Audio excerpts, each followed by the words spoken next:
You ask Tiger to solve.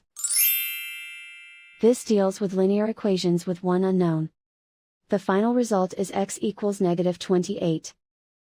Let's solve it step by step. Group all constants on the right side of the equation. Add 5 to both sides. Simplify the arithmetic.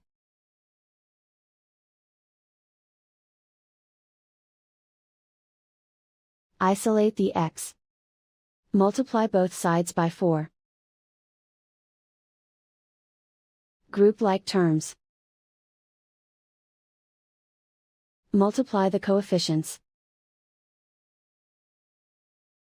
Simplify the fraction. Simplify the arithmetic.